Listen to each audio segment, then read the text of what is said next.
بسم اللہ الرحمن الرحیم۔ میرا نام احتشام الحق ہے، میں کلینکل سائیکالوجسٹ ہوں۔ آج میں جس موضوع پہ آپ سے بات کروں گا وہ ہے اپنی زندگی میں بہتر فیصلے کیسے کیے جائیں، یا بہتر فیصلے کرنے کے لیے ہمیں کن چیزوں کا خیال رکھنا چاہیے۔ سائیکولوجیکلی میں آپ کو کچھ چیزیں بتاؤں گا کہ ہمیں بہتر فیصلے کرنے کے لیے سب سے زیادہ جس چیز کی ضرورت ہوتی ہے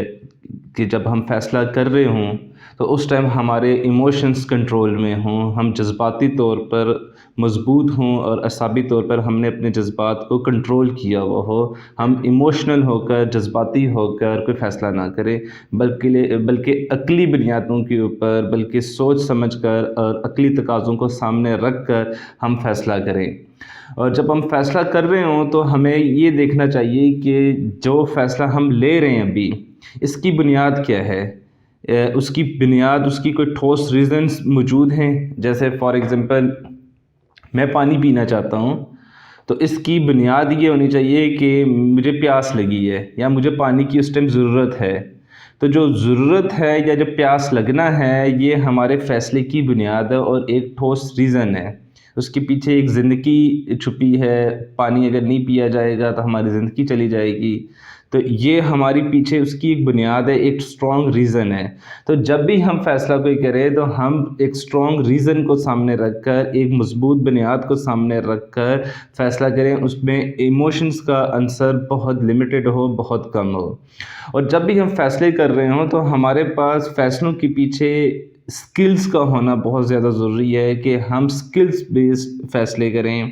فار ایگزامپل کہ اگر میں گاڑی چلانا چاہتا ہوں تو کیا میں گاڑی چلا سکتا ہوں؟ گاڑی چلانے کی مجھ پہ سکلز ہیں، میں نے ڈرائیونگ سیکھی ہے۔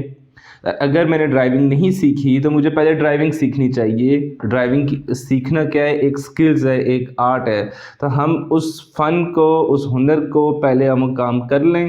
تو اس کے بعد پھر ہم اس کو اپنے فیصلوں کے اندر لے کر آئیں۔ ہمیشہ ہمارے فیصلے ناکام کیوں ہو جاتے ہیں یا فزل آؤٹ کیوں ہو جاتی ہے وہ چیز ہماری زندگی میں، کہ ہم ایک دفعہ جو کام کرنا سٹارٹ کرتے ہیں تو کچھ ہی دنوں بعد ہمارا اس سے دل بھر جاتا ہے، ہم وہ کام نہیں کرنا چاہتے یا ہم وہ کام نہیں کرتے، اس کو ادھورا چھوڑ دیتے ہیں۔ اس کی بنیادی وجہ یہ ہے کہ ہم جو فیصلے کرتے ہیں اس میں ایک تو جذبات شامل ہوتے ہیں، عقلی تقاضوں کے تحت ہم فیصلے نہیں کرتے۔ سیکنڈ نمبر پہ ہمارے فیصلوں میں کوئی ٹھوس ریزن، کوئی بنیاد موجود نہیں ہوتی کہ جس کی بنا کے اوپر ہم فیصلہ کر رہے ہوتے ہیں۔ اینڈ تھرڈ ون میں ہمارے پاس وہ سکلز ہی نہیں ہوتی کہ ہم ان سکلز کو سامنے رکھ کر وہ کام ہی نہیں کرتے، اس سکلز کے مطابق ہم ڈیسیژنس ہی نہیں لے پاتے تاکہ ہمارے جو فیصلہ تھا اس کے اوپر ہم دیر پا جو ہے نا اس کے اوپر کاربند رہیں اور دیر پا تک ہماری وہ زندگی کے اوپر بہتر اثر انداز ہو۔ تو اگر ہم ان تین چار چیزوں کو اگر ہم سامنے رکھ کر ہم فیصلہ لینا سٹارٹ کر دیں، اور فیصلہ جب لیتے ہیں تو ہمیں دور تک اس کے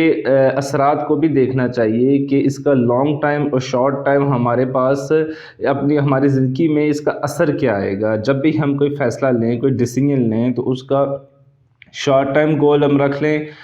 ہم اس کی مڈ رینج رکھ لیں اور ہم اس کی لانگ ٹائم اچیومنٹ رکھ لیں کہ اس کا لانگ ٹائم ہماری زندگی میں کیا اثر آنے والا ہے۔ فار ایگزامپل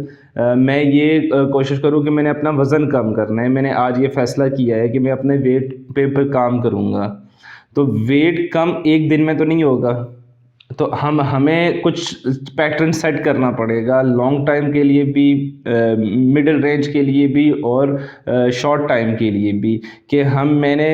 3 ماہ بعد 5 kg وزن کم کرنا ہے، 2.5 ماہ میں میں نے اتنا وزن کم کرنا ہے، 2 ماہ میں نے اتنا وزن کم کرنا ہے۔ تو اور اس کے لیے ہمیں چھوٹے چھوٹے سے گولز ڈیلی بیسس کے اوپر ہم اسکلز اپنی ٹارگٹ اپنے سیٹ کریں گے اور اس کو سیکھنے کی کوشش کریں گے، جیسے کہ ہم روزانہ کی بنیاد پہ کتنا کیلریز اپنی برن کریں گے، میں ڈیلی کی بنیاد پہ کتنی ایکسرسائز کروں گا، میری ڈائٹ پلان کیا ہوگا، میرا سٹریس لیول دن میں ڈیلی میں کس حد تک اس کو مینیج کر سکتا ہوں، میرا سلیپ پیٹرن کتنا بہتر رہے گا، میں کتنے دیر تک سونا میں چاہتا ہوں، کھانے میں ڈائٹ میں کیا کیا چیزیں لوں۔ اور واک ایکسرسائز میں ڈیلی بیسس پہ کتنا کروں، تو یہ ہمارا ایک شارٹ ٹائم کا گول ہے، ایک ڈیلی کی بنیاد کا گول ہے۔ اور جب ہم یہ روزانہ تھوڑے تھوڑے سے گول ہم کرنا سٹارٹ کر دیں گے، اس کو اچیو کرنا ٹارگیٹس کو شروع کر دیں گے، تو 100% ہے کہ ہمیں لانگ ٹائم میں جا کر اس کا ایک پازیٹیو اثر ہماری زندگی میں آئے گا۔ تو ہمیشہ فیصلہ کرتے ہوئے ہمیں شارٹ ٹارگیٹس کو سیٹ کرنا چاہیے، پھر ہمیں مڈل رینج کو بھی سیٹ کرنا چاہیے، اور پھر ہم لانگ ٹائم اپنے گولز کو اچیو کر سکتے ہیں۔ تو ہمیشہ بہتر فیصلوں کے لیے جو میں نے آپ کو شارٹ 4 چیزیں اپنی لائف ایکسپیرینس کی بتائی ہیں کہ ہم جذباتی ہو کر فیصلے نہ لیں، ہمیں بلکہ عقلی بنیادوں کے اوپر فیصلے لینے چاہیے۔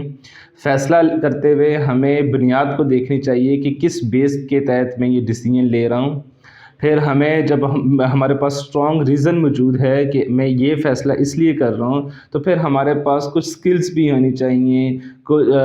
تاکہ ہمارے پاس اس کا فن یا آرٹ بھی ہونا چاہیے کہ جو میں نے فیصلہ یا ڈیسیجن میں نے لے لیا ہے، اس کے اوپر میں دیر تک اس کے اوپر میں کام کر سکتا ہوں، اس کے فن یا ہنر میرے پاس موجود ہے، سکلز میرے پاس موجود ہیں۔ اینڈ لاسٹ ہمارے پاس جو ہے کچھ گولز ہونے چاہیے، اور ان گول کی شارٹ ٹائم، مڈ رینج اور لانگ ٹائم کی تک ہمارے پاس ٹارگیٹس سیٹ ہونے چاہیے، اور ہم ڈیلی کی بنیاد کے اوپر تاکہ ان ٹارگیٹس کو اچیو کر سکیں۔ Thank you. بسم اللہ الرحمن الرحیم، میرا نام احتشام الحق ہے، میں کلینکل سائیکالوجسٹ ہوں، اور آج جس ٹاپک پہ میں بات کرنا چاہ رہا ہوں وہ ہے ڈینائل مینجمنٹ۔ ڈینائل کا لفظ آپ نے اپنی زندگی میں بہت دفعہ سنا ہوگا، اور ڈفرینٹ جگہوں پہ ہم اس کو یوز کرتے ہیں، اور کام میں بھی ہمارے آتا ہے۔ یہ ایک ڈیفنس میکانزم ہے ہمارا سائیکولوجیکل، ہمارے دماغ میں ہمارا ایک پیٹرن چلتا ہے، اور تو ہم اس ٹائم ڈینائل کا استعمال کرتے ہیں۔ ڈینائل کا بیسیکلی مقصد کیا ہے؟ انکار کر دینا، قبول نہ کرنا۔ تو میں سائیکالوجسٹ ہوں، اور ہمارے پاس اکثر جو پیشنٹ آتے ہیں وہ پیشنٹ ہوتے ہیں نشے کے مریض ہوتے ہیں، یا سائیکولوجیکل ڈس آرڈرس کے پیشنٹ ہوتے ہیں۔ تو اسپیشلی جو ڈرگ ایڈکٹس ہمارے پاس آتے ہیں اپنے ٹریٹمنٹ کے لیے، تو ان کی لائف میں ڈینائل کا لفظ بہت عام ہوتا ہے، اور وہ اس کو یوز کرتے ہیں، اور کسی حد تک وہ فائدے میں بھی رہتے ہیں جب وہ ٹریٹمنٹ سے پہلے گھر کے اندر موجود ہوتے ہیں، اور اپنی فیملی کے پاس ڈینائل میں ہی رہ کر، انکار ہی کر کے، شعوری طور پر اپنے آپ کو خود فریبی میں رکھ کر، خود فریبی کے جال میں رکھ کر یہ ڈیفنس میکانزم یوز کرتے ہیں، تاکہ ان کی فیملی کوئی سیریس ایکشن نہ لے ان کی لائف میں، اور ان کو نشے کی لعنت سے نکال سکے یا اس مرض سے نکال سکیں۔ جب بھی ڈرگ ایڈکٹ کے پاس ہم جاتے ہیں یا ان کے ساتھ بات کرتے ہیں، اور کلینکل انٹرویو جب ان کا چلتا ہے، تو سٹارٹ ہی ان کا اسی لفظ سے ہی ہوتا ہے کہ میں تو نشہ نہیں کرتا، یا کرتا ہوں تو میں بہت تھوڑا کرتا ہوں۔ اس سے نقصان کیا ہوتا ہے؟ ڈینائل کا نقصان ہماری لائف میں جو سب سے بڑا ہے کہ یہ ہمیں آگے بڑھنے سے روکتا ہے، ہم آگے نہیں بڑھ پاتے۔ اگر اچھا انسان اور سائیکولوجیکل مضبوط انسان وہ ہے کہ جو اپنی پرابلمس کو ایکسیپٹ کر لے، قبول کر لے۔ جب ہم کسی پرابلم کو ایکسیپٹ کر لیتے ہیں اور قبول کر لیتے ہیں، اس کو مان لیتے ہیں، اور اس کے متعلق بے شمار جانکاری لے لیتے ہیں، ہم اس کے متعلق بے شمار نالج لے لیتے ہیں، تو ہمارے لیے جو سب سے بڑا فائدہ یہ ہوتا ہے کہ وہ مرض ہمارا 50% سے زیادہ اسی ٹائم وہ سالو ہو جاتا ہے۔ پھر ہم اس کے حل کی طرف بڑھنا شروع ہو جاتے ہیں، ہم اس کے طریقہ علاج کی طرف بڑھنا شروع ہو جاتے ہیں، اور ہم اس ٹائم ایک سلوشنز کی جانب ایک نیکسٹ قدم اٹھاتے ہیں۔ اور جو لوگ ڈینائل میں ہی رہنا پسند کرتے ہیں، وہ آگے نہیں بڑھ پاتے، وہ قبول نہیں کرتے چیزوں کو، اور اپنی زندگی کے اندر ہمیشہ ناکامیوں کی ہی طرف جاتے ہیں۔ اس کی اگر میں تھوڑی سی آپ کو ایگزامپل، شارٹ سی اور بڑی سادہ سی اگر ایگزامپل سے یہ چیز سمجھاؤں، تو ہر سال جو کامیاب بزنس مین ہوتا ہے، ہر سال وہ باہر سے مارکیٹ سے آڈیٹرز کو ہائر کرتا ہے، اور اپنی کمپنی کا جائزہ لیتا ہے، اپنی کمپنی کا محاسبہ کرواتا ہے، اپنی کمپنی کا آڈٹ کرواتا ہے، اور اپنی خامیوں کو آئیڈینٹیفائی کروانے کی کوشش کرتا ہے کہ میری کمپنی میں آ کر یا میرے بزنس میں آ کر دیکھا جائے کہ میری کمپنی میں کون کون سی خامیاں ہیں، کون کون سے لوپ ہول ہیں، تاکہ میں اپنی کمپنی کو بہتر سے بہتر کر سکوں، یا اپنے بزنس کو بہتر سے بہتر کر سکوں۔ ہمارے دین اسلام میں بھی یہی ہے کہ ہم روزانہ کی بنیاد پر اپنا محاسبہ کرنا سیکھیں، اپنا جائزہ لیں. بیسیکلی ڈینائل کا بریک ہونے کا اور جس کی دوسری اپوزٹ سائڈ ہے وہ یہ ہے کہ ہم جائزہ لیں، ہم ایکسیپٹ کر لیں، ہم قبول کر لیں. ہم قبول کن چیزوں کو کرتے ہیں؟ اپنی خامیوں کو ہم قبول کرنا سیکھ لیں، اپنی ناکامیوں کو قبول کرنا سیکھ لیں. اگر ہم اس ڈینائل کے خود فریبی کے جال کے اندر ہی رہیں گے تو ہم اپنے مسائل کو قبول کرنا نہیں سیکھتے، ہم اپنے مسائل سے باہر نہیں نکل سکتے، ہم اپنی پرابلمز کو باہر نکل کر ان کا جائزہ نہیں لے سکتے. اور جب ہم جائزہ نہیں لیں گے تو ہم ساری عمر اسی پیٹرن کے اندر ہی رہیں گے، ہم ساری عمر اسی ڈینائل میں ہی رہنا پسند کریں گے. ہم ساری زندگی ڈیفرنٹ قسم کے ڈیفنس میکانزم یوز کرتے رہیں گے، اپنی غلطیوں کا ملبہ کسی دوسرے کے اوپر ڈالتے رہیں گے، اپنی غلطیوں کا ملبہ کسی ایسے لوگوں کے اوپر ڈالتے رہیں گے جس کی بنیاد پہ، جس کی وجہ سے ہماری لائف میں بے شمار پرابلمس آتی رہیں گی اور ہم ان مسائل سے نہیں نکل پاتے. ڈینائل کی اپوزٹ جو چیز ہے وہ ہے ایکسیپٹ کر لینا، قبول کر لینا. تو میری تمام ان لوگوں سے ریکویسٹ ہے، گزارش ہے، اسپیشلی جو نشے کے مریض ہیں، اور ان فیملیز سے ریکویسٹ ہے جو ڈرگ ایڈکشن کے کیس کو اپنے گھر میں ڈیل کر رہی ہیں، کہ وہ ڈینائل سے باہر نکل کر، خود فریبی کے جال سے باہر نکل کر اس چیز کو دیکھ لیں کہ آپ کا بچہ نشے کا مریض ہے اور وہ دن بدین موت کی جانب وہ بڑھ رہا ہے، اور اس کی لائف ڈس فنکشنل ہو رہی ہے، ڈس آرگنائز لائف ہو رہی ہے، اور اس کی جو اچیومنٹس ہیں وہ دن بدن ختم ہو رہی ہیں، کم ہوتی جا رہی ہیں، اور اس کی لائف کے اندر ہر دن کے ساتھ پرابلمس آتی چلی جا رہی ہیں. تو ان پرابلمس کو ختم کرنے کے لیے سب سے پہلے ہم نے کیا کرنا ہے؟ اپنے ڈینائل کو بریک کر لینا ہے، قبول کر لینا ہے.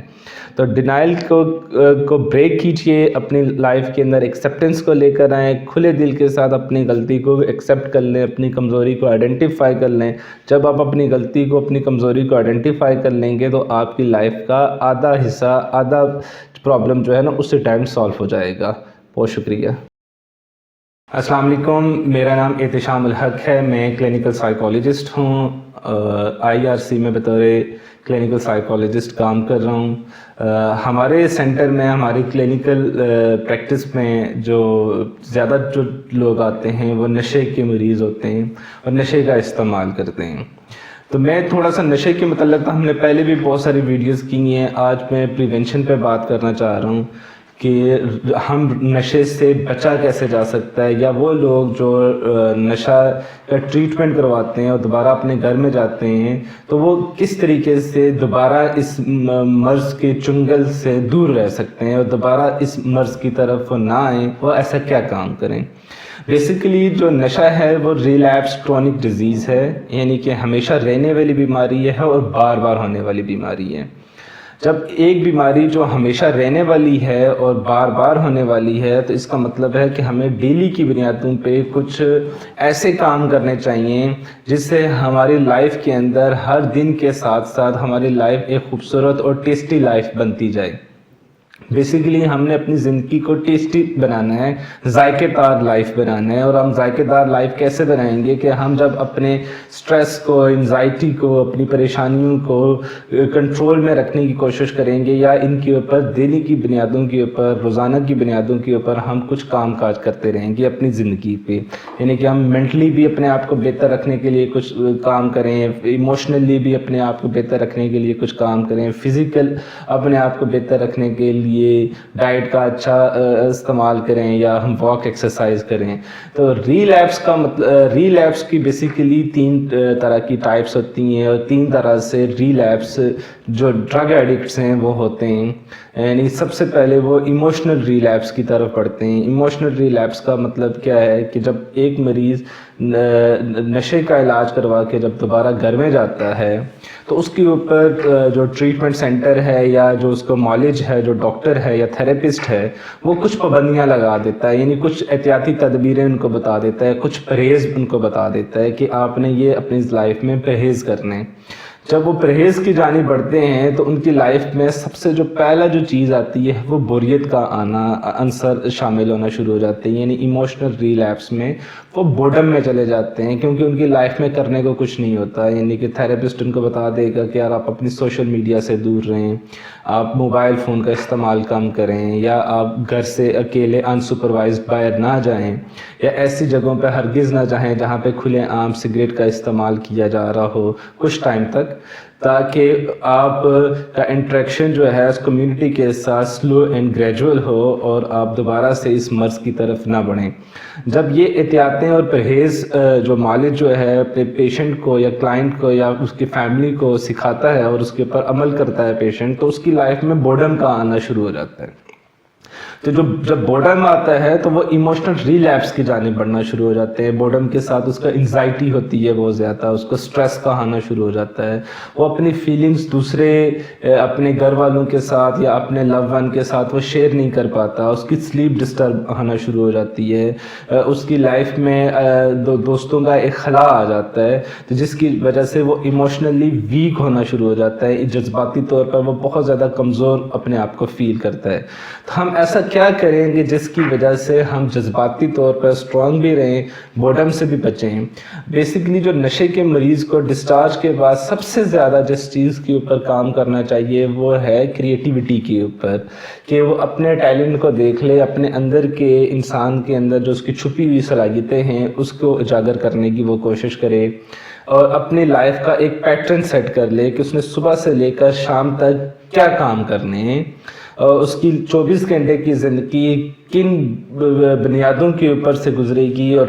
وہ اپنی لائف کے اندر گول سیٹنگ کر لے. اپنے 24 گھنٹے کے وہ گول سیٹ کر لے کہ میں نے یہ ٹارگٹس کو اچیو کرنا ہے. تو وہ ٹارگٹس کیا ہوتے ہیں بیسیکلی کہ اگر ہم صبح ارلی مارننگ اٹھیں، 8 گھنٹے کی ہم سلیپ لیں، پھر صبح ہم جلدی اٹھنا شروع ہو جائیں،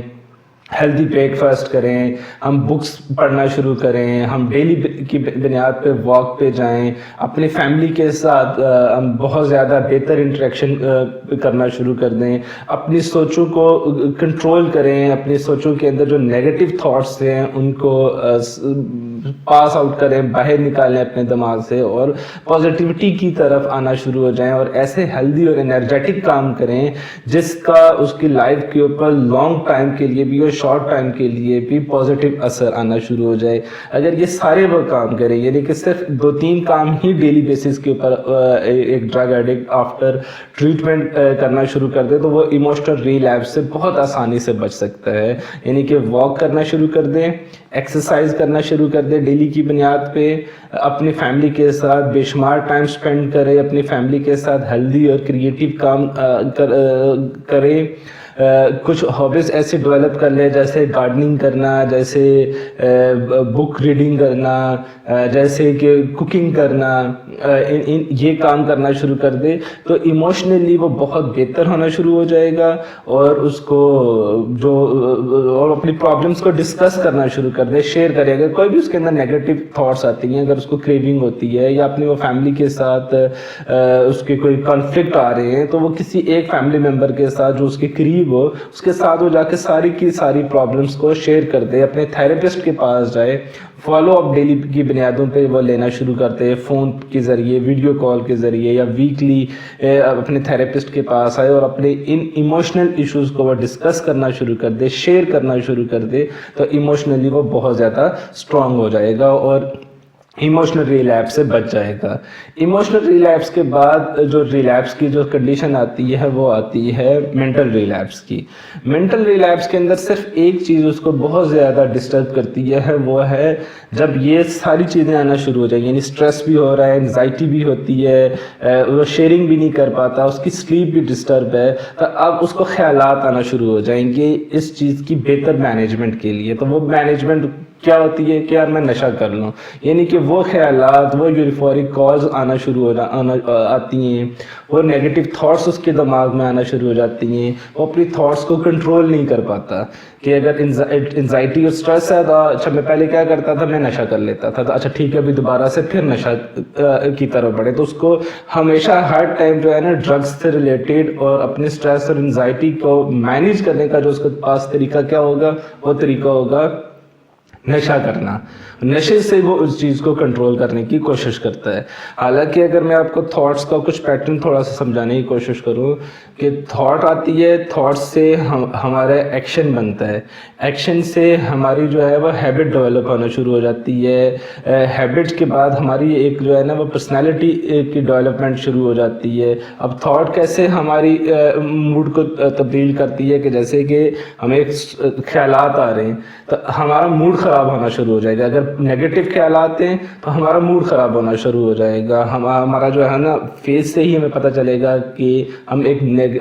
پریشانی کے عالم سے گزر رہے ہیں کہ اندر کا طوفان اچھا نہیں ہے. تو اگر ہمارا اندر پازیٹیوٹی ہے تو باہر ہمارے فیس سے ہی پتہ چلے گا کہ اندر کا طوفان کنٹرول میں ہے اور یہ بندہ مینٹلی ہیلدی ہے اور اس کو کسی قسم کا کوئی پریشانی کا معاملہ نہیں ہے. تو جب ہمارا اندر نیگیٹیوٹی کا اثر ہوگا تو موڈ بھی ہمارا نیگیٹو ڈیفینیٹلی ڈیولپ ہونا شروع ہو جائے گا. جب موڈ ہمارا خراب رہے گا تو ہمارے ایکشن خراب ہوں گے. جب ایکشن خراب ہونا شروع ہو جائے گا تو ہماری ہیبٹ نیگیٹو ڈیولپ ہونا شروع ہو جائے گی کیونکہ ہم ہمیشہ غصے کی اندر رہیں گے اور وہی ہماری ایک پرسنالٹی کا پارٹ بننا شروع ہو جائے گا. تو ہم اگر اپنی ایموشنل ریلیپس کے اندر اگر ہم جو میں نے آپ کو احتیاطیں بتائی ہیں اگر وہ ہم کریں تو ہماری تھاٹس ہمیشہ پازیٹیوٹی کی طرف بڑھیں گی. ہمارے تھاٹس جو ہے وہ نیگیٹیوٹی سے نکل کر پازیٹیوٹی کی جانب بڑھنا شروع ہو جائیں گی.